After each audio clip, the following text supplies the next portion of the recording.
सामयिक चर्चा में आज आप सुनेंगे 17 सितंबर से शुरू हुए सेवा पखवाड़े के तहत प्रधानमंत्री नरेंद्र मोदी के नेतृत्व में पिछले 11 वर्षों में प्रमुख क्षेत्रों में देश को आत्मनिर्भर बनाने के सार्थक प्रयासों पर वरिष्ठ पत्रकार रणविजय सिंह से खास बातचीत। वार्ताकार हैं आकाशवाणी संवाददाता शैलेंद्र शर्मा।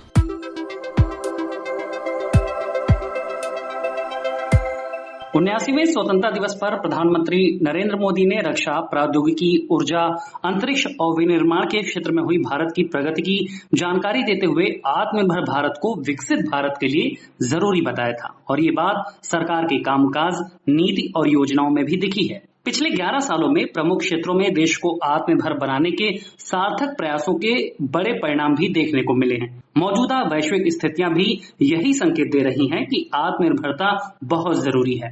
ऐसे में सरकार ने कैसे रणनीतिक स्वायत्तता, स्वदेशी और आर्थिक चुनौतियों से निपटने के लिए राष्ट्रीय शक्ति सम्मान को बढ़ाने के आत्मनिर्भरता के प्रयास किए हैं और इन्होंने कैसे परिदृश्य को बदला है, आज इस विषय पर चर्चा करने के लिए हमारे साथ मौजूद हैं वरिष्ठ पत्रकार रणविजय जी। सर, आपका आकाशवाणी पर स्वागत है। जी नमस्कार, बहुत बहुत धन्यवाद। सर, आज हम आत्मनिर्भर भारत की बात कर रहे हैं, तो उससे पहले वैश्विक परिस्थितियों को देखें तो मुक्त व्यापार समझौते हो या फिर अमेरिका का टैरिफ प्रेशर हो, इन सब ने भारत को घरेलू जरूरतों को पूरा करने के लिए स्वदेशी और आत्मनिर्भर बनने के लिए प्रेरित किया है। प्रधानमंत्री नरेंद्र मोदी के नेतृत्व में पिछले 11 सालों में कैसे रोजमर्रा की जरूरतों से लेकर महत्वपूर्ण उत्पादन में देश को आत्मनिर्भर बनाया गया है? प्रधानमंत्री नरेंद्र मोदी ने जो जीएसटी को लेके पिछले दिनों एक राष्ट्र के नाम संबोधन दिया था, उसमें उन्होंने जो मुख्य रूप से आत्मनिर्भर भारत कैसे बने इसको लेके एक इशारों में संकेत दिया था कि लोग जो भारत में बनी चीजें हैं उनका ज्यादा से ज्यादा इस्तेमाल करें।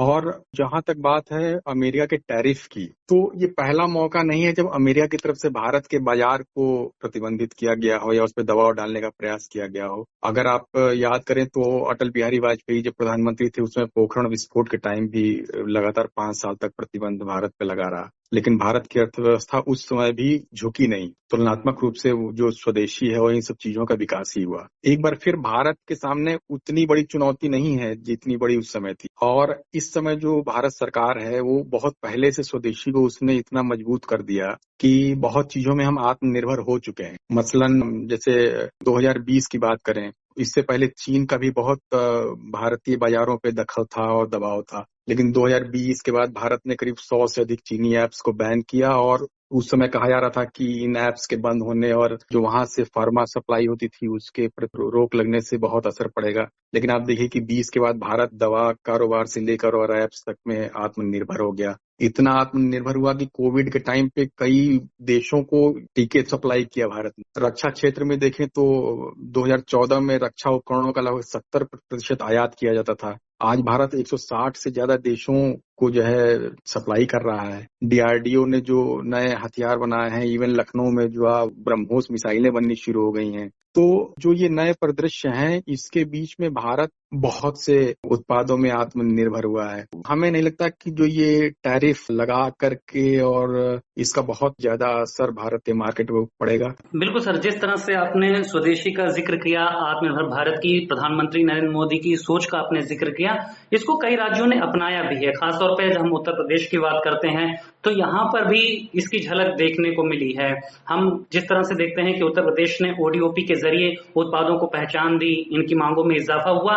ये कैसे देश और प्रदेश की आर्थिक और व्यापारिक प्रगति को बल दे रहा है और दूसरे राज्य भी जब इस पैटर्न को अपना रहे हैं तो इसका किस तरह से परिणाम होगा?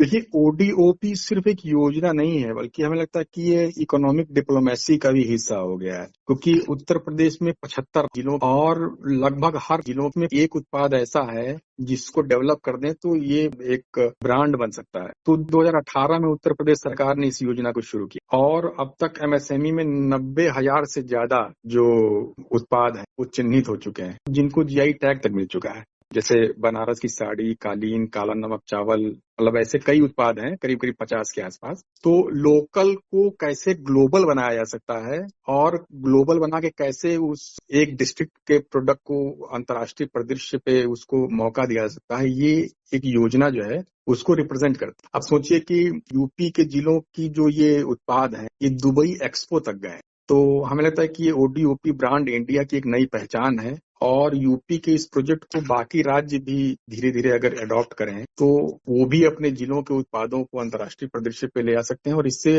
लोकल लेवल पे रोजगार तो बढ़ता ही है और जो लोग इससे जुड़े हुए हैं उनको एक नया बाजार अंतर्राष्ट्रीय स्तर पर मिल जाता है तो उनकी आर्थिक स्थिति भी सुधरती है। बिल्कुल सर, अभी आपने सर बातचीत में लखनऊ में ब्रह्मोस मिसाइल के बनने का जिक्र किया था। आत्मनिर्भर भारत रक्षा क्षेत्र में भी बने, ये बहुत महत्वपूर्ण हो जाता है। हाल ही में जिसकी झलक हमें ऑपरेशन सिंदूर के दौरान भी देखने को मिली थी। रक्षा क्षेत्र में भारत में निर्मित हथियार, मिसाइल, एयरक्राफ्ट ने कैसे देश को दुनिया में मजबूत किया है? सरकार के प्रयासों को आप कैसे देखते हैं रक्षा क्षेत्र में आत्मनिर्भर भारत की सोच को आगे बढ़ाने की दिशा में?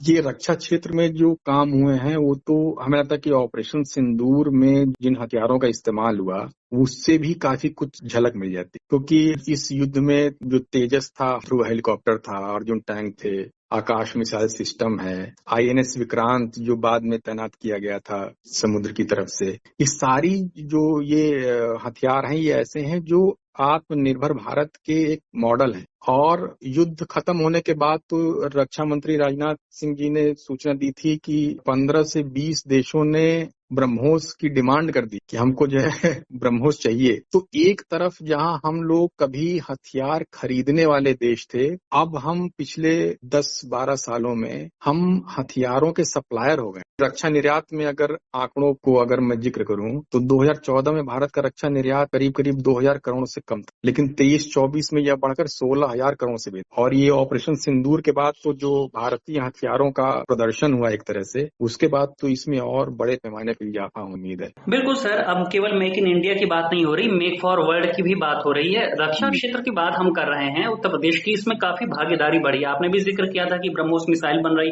और न केवल ब्रह्मोस मिसाइल बन रही बल्कि उसमें जो उपकरण प्रयुक्त होते हैं, चाहे हम टाइटेनियम की बात कर लें या दूसरी, वो भी बन रही है। अमेठी में AK-303 राइफल बन रही है। HAL यहाँ पर अभी हमने देखा MiG-21 आर्मी से रिटायर हुआ है और उसकी जगह जो तेजस मार्क 1 बन रहा है उसके उपकरण भी यही लखनऊ में बन रहे हैं। तो ये जो सारी चीजें हो रही हैं, उत्तर प्रदेश जिस तरह से रक्षा क्षेत्र में भारत को आत्मनिर्भर बनाने में बड़ी भूमिका अदा कर रहा है, ये कितना जरूरी हो जाता है राज्यों की भूमिका के लिहाज से जब हम रक्षा क्षेत्र में आत्मनिर्भर बनने की बात करते हैं? रक्षा क्षेत्र में आत्मनिर्भर बनने में यूपी की इस समय बहुत ही स्ट्रेटेजिकल स्थिति है क्योंकि जो है, जैसे बात करें उत्तर प्रदेश के डिफेंस इंडस्ट्रियल कॉरिडोर की, तो ये 6 नोड्स हैं। इस 6 नोड्स में अलीगढ़ है, आगरा है, झांसी, कानपुर, चित्रकूट और लखनऊ। और इस पूरे बेल्ट में जो है 2 जगह तो उत्पादन शुरू भी हो चुका है।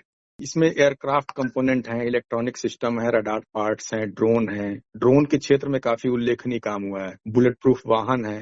भारत रक्षा क्षेत्र में दुनिया का चौथा सबसे बड़ा सैन्य खर्च करने वाला देश है। 2024 में करीब 83 अरब डॉलर का बजट था इसको लेके।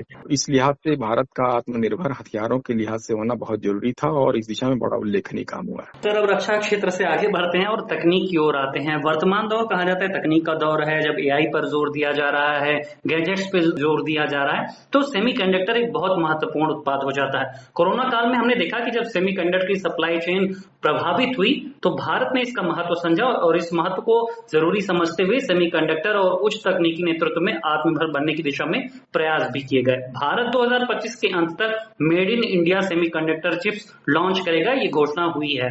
ये कितनी महत्वपूर्ण हो जाती है और इसमें जिस तरह से उत्तर प्रदेश की भूमिका भी है, नोएडा में भी इसका उत्पादन होगा, ये वर्तमान परिदृश्य में कितना जरूरी हो गया था? ये बहुत जरूरी, बहुत पहले समझ में आ गया था भारत को कि इस दिशा में आत्मनिर्भर होना बहुत जरूरी है। कोविड का आपने जिक्र किया, उस समय तो इसको गंभीरता से महसूस किया गया, खास तौर पे जब चाइना के कई उत्पादों में प्रतिबंध लगा। उसके बाद ये बताया गया कि सेमीकंडक्टर की सप्लाई अगर बाधित हुई तो बहुत इंडस्ट्रीज प्रभावित हो जाएंगी। लेकिन भारत ने इसको बहुत सलीके से और गंभीरता के साथ हैंडल किया और ये इसलिए भी जरूरी है क्योंकि ऑटोमोबाइल, इलेक्ट्रॉनिक्स, मोबाइल और इवन रक्षा क्षेत्र में भी इसकी बहुत अहम भूमिका है। उत्तर प्रदेश के इलेक्ट्रॉनिक्स निर्माण के लिहाज से अगर बात करें तो 23-24 में राज्य में 55,000 करोड़ रुपए से अधिक के मोबाइल और इलेक्ट्रॉनिक का निर्यात हुआ। संक्षेप में कहें तो 2025 तक made in India semiconductor chip जो है भारत की संप्रभुता, खासतौर पर तकनीकी संप्रभुता को मजबूत बनाए। बिल्कुल सर, तकनीक क्षेत्र का ही अगला पड़ाव है अंतरिक्ष क्षेत्र। अभी हमने जिस तरह से हाल में देखा, अमेरिका ने कहा कि अब लड़ाई जमीन पे नहीं होगी, ड्रोन के जरिए होगी। स्पेस वॉर की बात भी हुई, स्पेस आर्मी की भी बात हुई। अंतरिक्ष क्षेत्र वर्तमान में अब समय के साथ बहुत महत्वपूर्ण होता जा रहा, क्योंकि ये केवल शोध तक नहीं है, ये स्वास्थ्य, रक्षा, शिक्षा और कई विषयों में भी इसकी भूमिका बड़ी होती जा रही है। इसरो ने जिस तरह से आत्मनिर्भर भारत की संकल्पना को मजबूती दी है, मिशन गगनयान की भी बात हो रही है, आप इसे किस तरह से देखते हैं? अंतरिक्ष विज्ञान के क्षेत्र में भारत का आत्मनिर्भर बनना किस तरह से प्रभावित करेगा? देखिए, अंतरिक्ष के क्षेत्र में आत्मनिर्भर बनना तो बहुत जरूरी है। जैसे आपने कहा, कृषि, स्वास्थ्य और इवन शिक्षा, नए प्रयोग, इन सब के साथ रक्षा क्षेत्र में भी अंतरिक्ष प्रौद्योगिकी वो काफी अहम हो जाएगी। अभी ऑपरेशन सिंदूर हुआ, उसमें भारत के पास जो अंतरिक्ष के जो सैटेलाइट्स थे उनसे डेटा मिलना कितना आसान था, जबकि पाकिस्तान को जो है चाइना और उनसे मदद लेनी पड़ रही थी। तो आने वाले दिनों में जिसके पास अंतरिक्ष प्रौद्योगिकी जितनी मजबूत होगी, उतना ही देश न सिर्फ युद्ध में बल्कि रिसर्च में, खेती किसानी से लेकर शिक्षा तक में मजबूत होगा। स्वास्थ्य और शिक्षा में भी इसरो की भूमिका काफी अहम है। बिल्कुल सर, अंतरिक्ष के बाद फिर जमीन की बात करते हैं, या यूं कहें खेती की बात करते हैं, क्योंकि भारत कृषि प्रधान देश रहा है। भारत खेती किसानी का देश रहने के साथ ही हम न केवल अपनी जरूरी अन्न उपजाते हैं बल्कि निर्यात भी करें। इस सोच के साथ कैसे कृषि और कृषि आधारित उद्योगों, उत्पादों और सबसे महत्वपूर्ण उर्वरक, इन सारे मामलों में आत्मनिर्भरता के प्रयास हुए हैं। इन्होंने कैसे अंतर ला दिया? खासतौर पे जैसे हमने देखा, हरित क्रांति के बाद देश में उर्वरक अंधाधुंध प्रयोग हुए, उनके दुष्परिणाम हुए। अब जैविक खेती, प्राकृतिक खेती और आत्मनिर्भर बने किसान, इसको लेकर सरकार जब आगे बढ़ रही है। ये केंद्र की नरेंद्र मोदी सरकार का जो फोकस है वो किसानों को आत्मनिर्भर बनाने के साथ ही उन्हें नई तकनीकों से जोड़ने का भी है। और एक बड़ा वजह खेती किसानी भी है, जिसकी वजह से अमेरिका ने टैरिफ जैसा अपना जो फैसला किया है वो लगाया, क्योंकि भारत अपने किसानों को दांव पे लगाकर उनके लिए बाजार खोलने को तैयार नहीं है। तो केंद्र सरकार का पूरा फोकस है कि भारत का किसान न सिर्फ आत्मनिर्भर बने बल्कि उसकी जो क्षमताएं हैं और उसकी जो चुनौतियां हैं वो ज्यादा न बढ़ने पाए, क्षमताएं बढ़ें। इसके लिए जो है खाद्य सुरक्षा से लेकर अगर निर्यात हो, चाहे विदेशी मुद्रा की बचत हो, ग्रामीण अर्थव्यवस्था हो, इन सब पे केंद्र सरकार का बहुत फोकस है। जो आपने उर्वरक की बात की, तो 70-80 के दशक तक भारत जो है भारी मात्रा में उर्वरक आयात करता था, लेकिन अब स्थितियां बदल गई हैं। आज भारत अपनी यूरिया की आवश्यकता का लगभग 80 से 90% खुद उत्पादन करता है। 2022 में गोरखपुर में बरौनी, सिंदरी, तलचेरा जैसे कई जिलों में यूरिया संयंत्र बड़े पैमाने पर लगाए गए। इसके साथ भारत में नैनो यूरिया इफ्को द्वारा जो है अभिनव प्रयोग किया जा रहा है कि इसको कैसे बढ़ाया जाए। केंद्र सरकार का पूरा फोकस है कि हमारा किसान न सिर्फ आत्मनिर्भर हो बल्कि वो आर्थिक रूप से मजबूत भी हो, उसकी आय 2 से 3 गुना बढ़े। सरकार कृषि को आगे बढ़ाने के लिए बड़ा कदम उठा रही है, लेकिन एक और महत्वपूर्ण क्षेत्र है, वो है ऊर्जा का। क्लीन और रिन्यूएबल एनर्जी की बात करें तो ये आज की बड़ी जरूरत बन गई है। सौर, परमाणु, जल विद्युत और हाइड्रोजन ऊर्जा को उत्पन्न करने और इसमें देश को आत्मनिर्भर बनाने के लिए आप किस तरह के प्रयास देखते हैं मोदी सरकार में, और उत्तर प्रदेश इस क्षेत्र में कैसे आगे बढ़ रहा है? रिन्यूएबल एनर्जी को लेकर के तो केंद्र सरकार पिछले 10-12 सालों से बहुत ही मिशन मोड पे सक्रिय है। अगर मैं लखनऊ की बात करूं तो पिछले 6 वर्षों के भीतर मैं जैसे जाता हूं कहीं किसी नई कॉलोनी में, तो छतों के ऊपर सोलर पैनल दिख जाते। केजीएमयू, पीजीआई जैसे संस्थान अपनी जरूरत का करीब 40 से 50% बिजली सोलर पैनल से पैदा कर ले रहे हैं। इसके अलावा जो है अगर सरकार के स्तर पे बात करें तो जल विद्युत, परमाणु, ग्रीन हाइड्रोजन जैसे स्रोतों पे काफी काम हुआ है। इसकी जागरूकता का स्तर ये है कि हर तीसरा आदमी चाहता है कि उसके छत पे एक सोलर पैनल लग जाए, बिजली का बिल कम हो जाए, क्योंकि उसमें 3 किलोवाट का पैनल अगर 1,70,000 का लग रहा है तो सरकार 1,10,000 उसको सब्सिडी भी दे रही है। तो ये एक बड़ा फायदा जो आम आदमी को रिन्यूएबल एनर्जी के तहत हो रहा, जो केंद्र सरकार की